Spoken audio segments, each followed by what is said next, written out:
morning. A volcano forces tens of thousands from their homes and leaves travelers stranded in Bali. She said yes. Prince Harry and Meghan Markle reveal how he proposed. And the Pope meets Myanmar's military commander. Will he use the word Rohingya during his visit? Thanks for joining us, everyone. I'm Amra Walker. And I'm Michael Holmes. Welcome to CNN Today.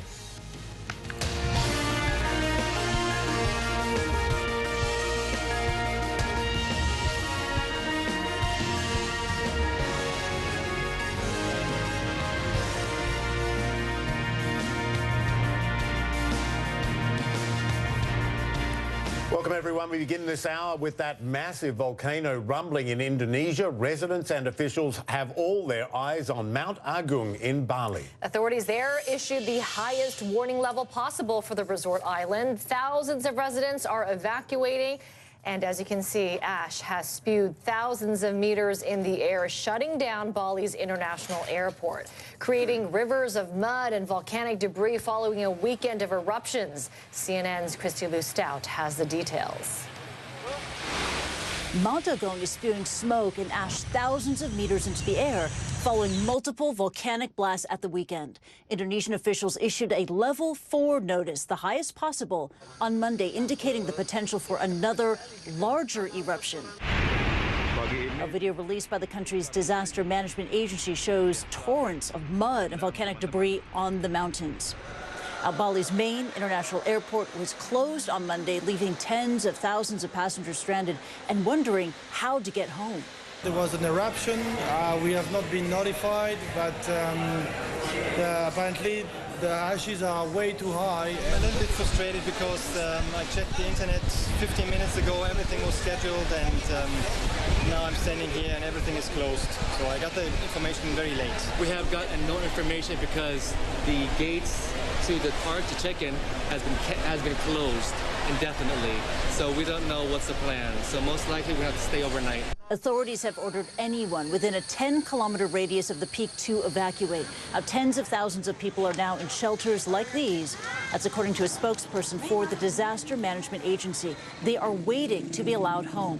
Experts say Indonesia should be well prepared. So Indonesia actually has 127-ish active volcanoes, which means they've erupted within the past 1,000 years or so.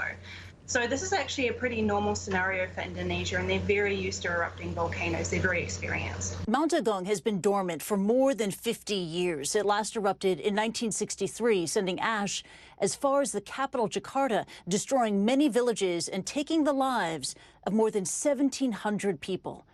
Christy Lou Stout, CNN, Hong Kong. And the situation in Bali looks like a scary one for residents as they are waiting to see what happens next. Let's bring in Tom Sater for more on the volcano and just how dangerous it might be. And I wish I could ask you, when is this going to erupt? Yeah, that's a great question. I mean, back in September, we covered this extensively when they evacuated 100,000 because the seismic activity was picking up. And the volcanist on the island said, hey, this thing's going to blow. But 2 months later, I mean, this is not on human time. This is geologic time. We may not even see a larger eruption. But let's talk about the difference between what we're seeing now compared to 1963 when 1,700 lost their lives. At 5:30 on Saturday, the first of 3 eruptions took place. This is the volcanic ash. It's gas. It's debris. Well into the atmosphere, now over 9,000 meters. That's about 5.5 miles up into the sky.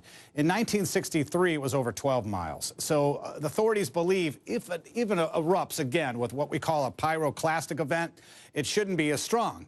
But no one really knows for sure. That's not an exact science. What we do know, however, is that lava has now made its way to the surface of the crater.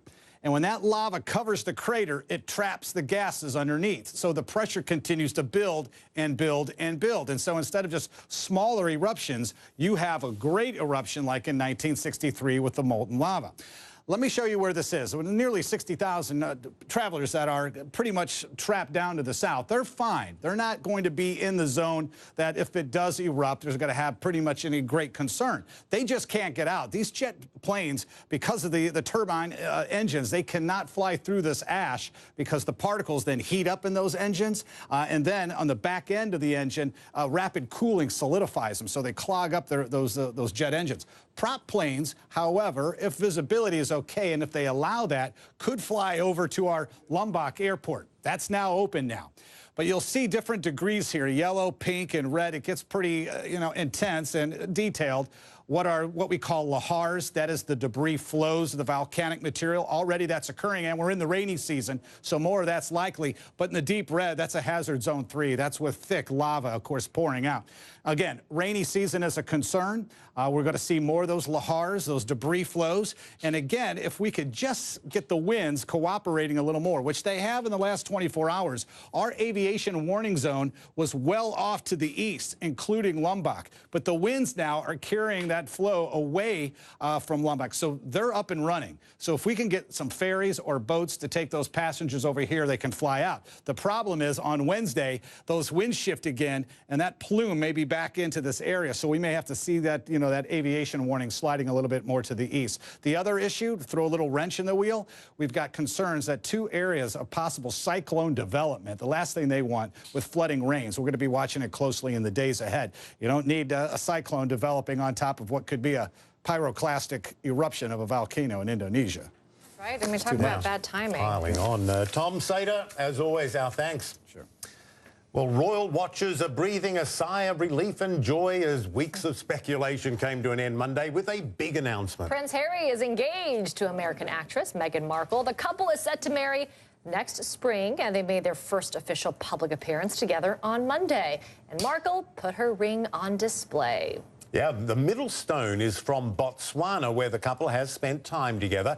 And the stones on either side came from Princess Diana's jewellery collection. They got engaged earlier this month. It happened a few weeks ago, earlier this month, here at our cottage.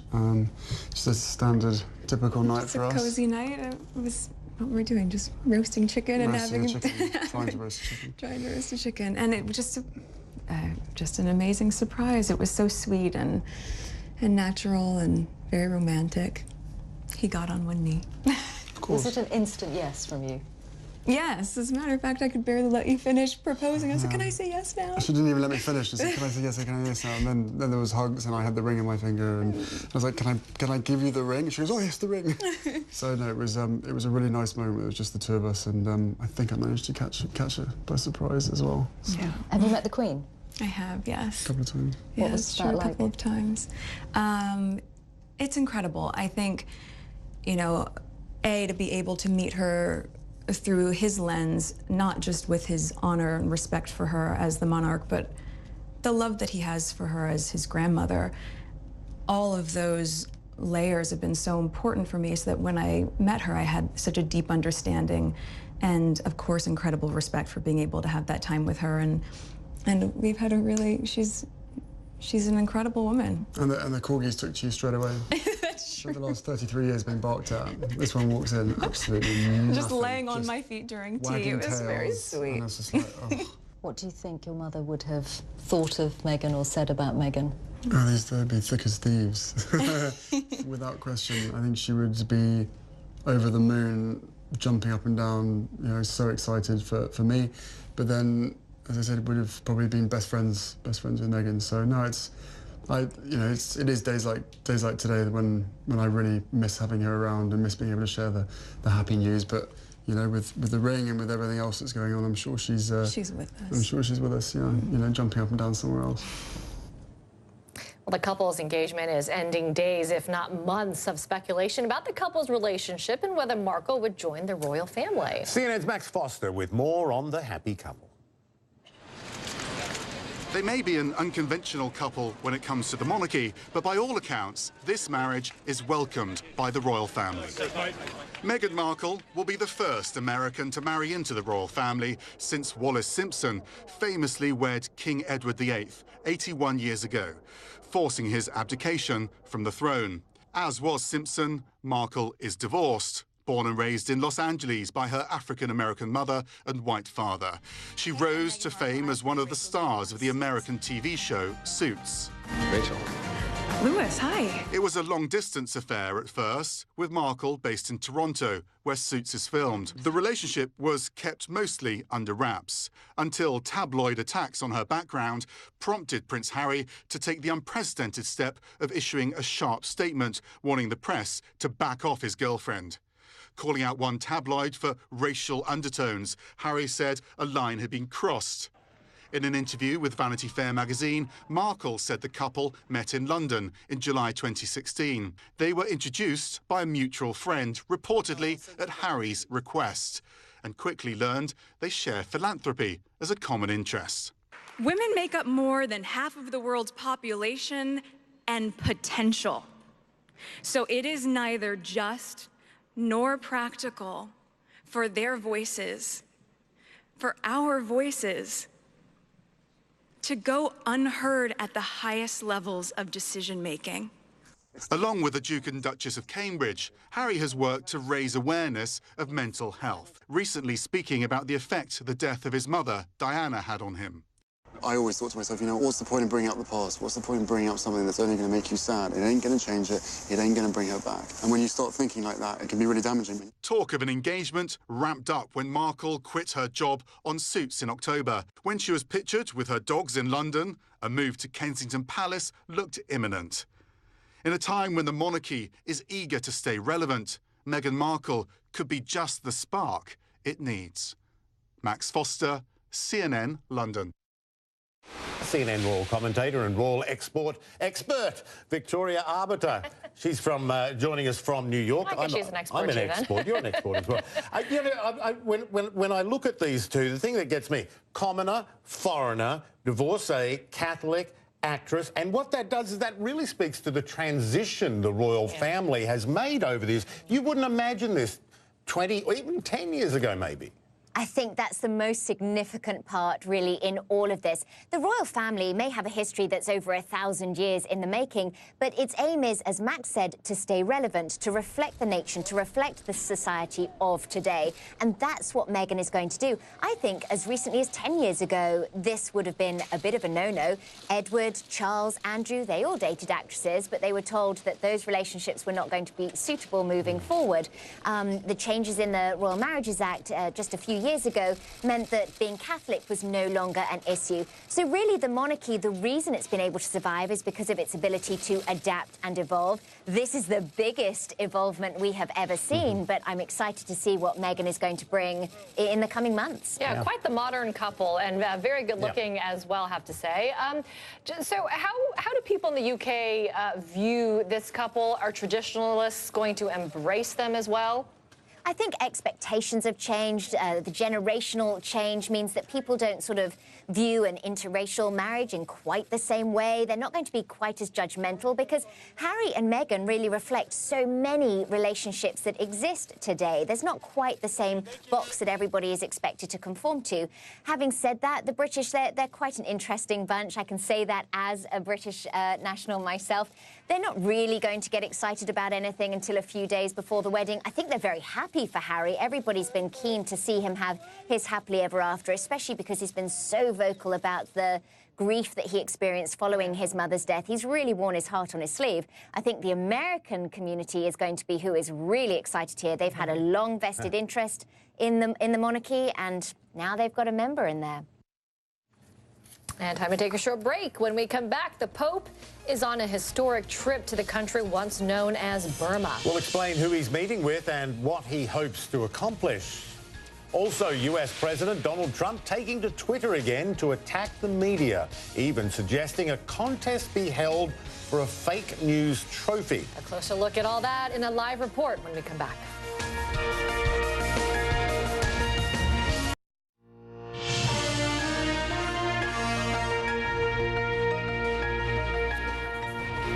In the coming hours, Pope Francis will meet with Myanmar's de facto leader Aung San Suu Kyi to discuss the Rohingya crisis. The Pope arrived in Yangon Monday and held brief talks with the country's top military leader. He told the Pope there is no religious discrimination in Myanmar, a claim sure to baffle many who have watched the humanitarian crisis unfold. And as Delia Gallagher reports from Yangon, this meeting itself was unexpected.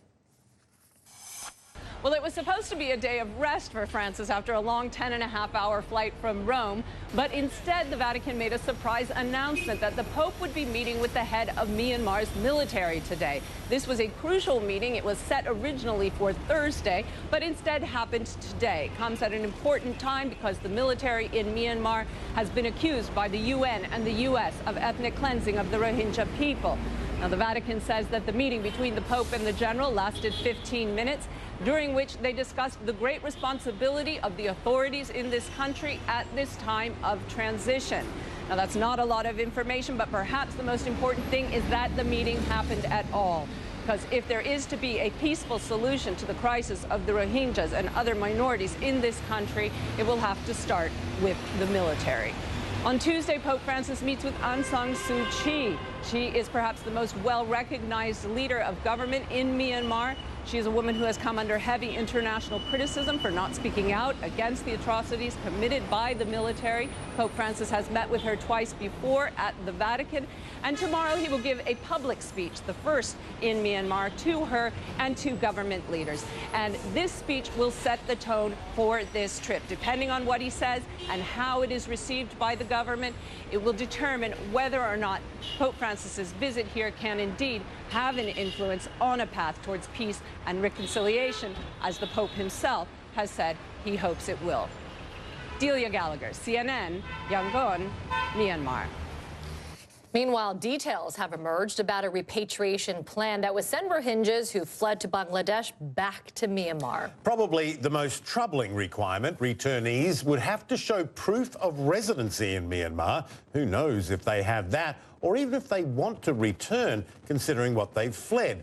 The deal also says the government of Myanmar has the final say in any dispute. And Myanmar is to take all possible measures to see that returnees are not settled in temporary living quarters for an extended time. The process is supposed to start within 2 months. Japan is trying to figure out the nationalities of 8 decomposed bodies on a ship that washed ashore. Japan's Coast Guard said the ghost ship was found last week on a beach. The bizarre story, 2 other bodies believed to be North Koreans were also found in another boat nearby. Now, not far away, several North Korean fishermen were found alive last week. Police say they were fishermen whose boat ran into problems. Experts say the accidents may be linked to North Korea forcing fishermen to fish in more dangerous waters to help deal with the country's food shortages. U.S. President Donald Trump is again taking aim at one of his favorite targets, the media, and his recent comments have even targeted CNN International. Our Brian Todd joins us now with the details from Washington. And, yeah, CNN today, certainly in the U.S., hitting back at those claims. A lot of people saying very unfairly targeting the work of a lot of brave reporters out there. That's what a lot of people are saying, Michael and Amory. You know, we never like reporting on ourselves, but tonight we are again in the news as President Trump once again aims his Twitter account at CNN and at our colleagues at CNN International in a move that some critics say may now endanger our reporters' lives. President Trump's attacks on the mainstream news media are getting darker and critics say more dangerous. I called the fake news the enemy of the people, and they are. They are the enemy of the people. The president, who has made it a habit of calling real journalism fake, tweeted today there should be a contest among the news networks, not including Fox, to see which one, quote, is the most dishonest, corrupt, and or distorted in its political coverage of your favorite president, me, with the winner getting the fake news trophy. Trump's assault on the truth comes after this weekend tweet in which he said, quote, CNN International is still a major source of fake news, and they represent our nation to the world very poorly. The outside world does not see the truth from them. Tonight, reporters' advocates worry about American journalists working overseas, including reporters working in hostile countries, being targeted more or rounded up as a result of the president's attacks. This kind of language contributes to heightened risk against them because it gives a green light to despotic regimes around the world as well as their supporters to take actions against these journalists and against these news gatherers. Regular viewers of CNN International might take a different view from the president's. It's taking a pot shot across the phone at something in the distance. A lot of our fighters then opened up. Then there was some big return fire. Its journalists often risk their lives to report on world events. There's gunfire all around us. Our MRAP takes a direct hit. From places that administration officials can't or won't go. This is basically what is left of rebel-held Aleppo. And sometimes becoming casualties themselves. CNN correspondent Ben Wiedemann was hit by a live round during a clash between Israelis and Palestinians. But Trump hasn't confined his attacks to CNN. He called for NBC's license to be reviewed after the network aired a report on alleged tensions he had with Secretary of State Rex Tillerson. He has called the New York Times failing. And he has accused Amazon founder Jeff Bezos, who also owns the Washington Post, of, quote, getting away with murder tax-wise. In August, he attacked a broad range of reporters at a rally in Phoenix. And they're bad people. And I really think they don't like our country. Critics say the president's insults of the free press are especially ironic, given his own penchant for making false claims and embracing disproven conspiracy theories. This is a president who has espoused his own falsehoods, his own untrue statements concerning President Barack Obama's birthplace, as the leader of the birther movement, as part of the allegations that he made that the Obama administration conducted surveillance of him inside the Trump Tower.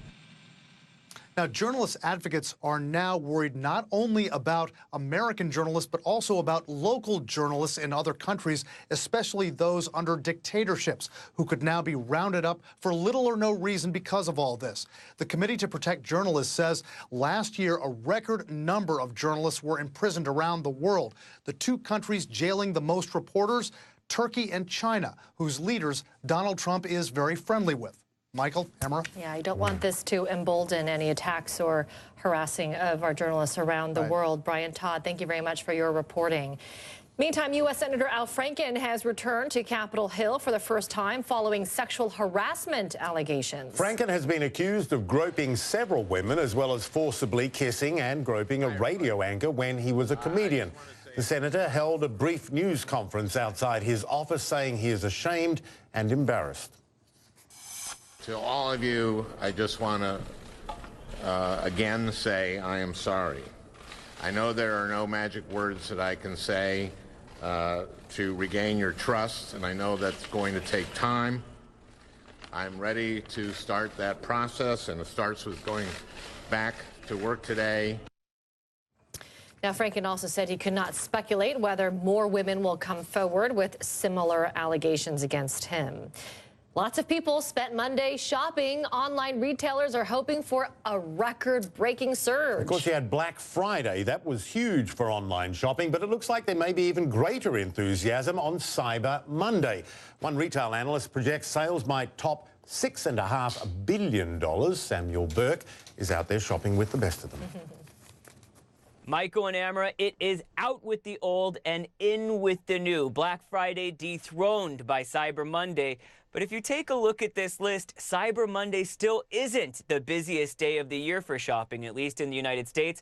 That title still belongs to the Saturday before Christmas. One company cashing in on all this online shopping in the holiday season, though, is Amazon. Their stock crossing the $1,200 per share price at different points on Tuesday. Jeff Bezos now worth $100 billion, the first person to have that type of net worth. But we have to put all this into perspective, because Cyber Monday, it's estimated folks will spend $6.6 billion in total. Compare that to Alibaba and Singles Day, November 11th in China. On that one platform alone, Alibaba, this year folks spent north of $25 billion. But Cyber Monday is really break or make for a lot of companies. Of course, Amazon and Walmart, with their acquisition of Jet.com, doing very well. But when you have companies like Toys R Us in bankruptcy, a lot of these companies are having to reinvent themselves, and this will be a crucial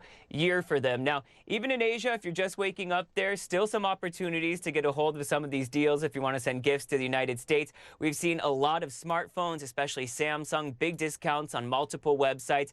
If you want to get a smart speaker, this is the day to do it. And DNA tests. If you've been looking to figure out a little bit more about your past, you should do that. Michael and Amara, my mom just did it, and we found out that she's part East Indian. I bet you guys wouldn't have guessed that. Probably wouldn't have guessed that. Probably no. not. That's pretty Probably cool, not. though, to find You ever out done your- one? No, I would like to. Yeah. I would like to know my background and see if there might be some mixed blood in there. What I about did you? one. I did do one. I did do one. There's a little bit of Scandinavian, a little bit of German, and a whole lot of English. Interesting. Yeah. And yeah. the Asian part? Well, that's because Australia. I was born in Australia. No, I'm Asian. Right, but then, of course, you look Asian, too, so I was looking for... I'm geographically Asian, all right? Fine. I accept that.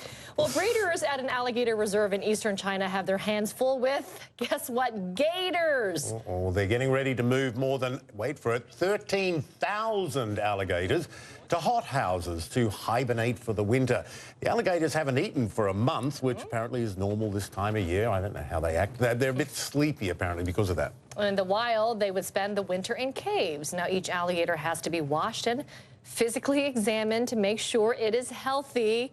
And, yeah, it could take up to 10 days to move them. I'd be concerned that they're really hungry and they might go on an attack. They get their mouths open. He's just exactly. wandering Feed around me. like that. Give Yeah. me your arm. Give me your Yum. foot. Snack. That's our time. Thank you so much for being with us. I'm Amara Walker. I'm Michael Holmes. World Sport coming your way. Also the headlines after the break. Thanks for being with us.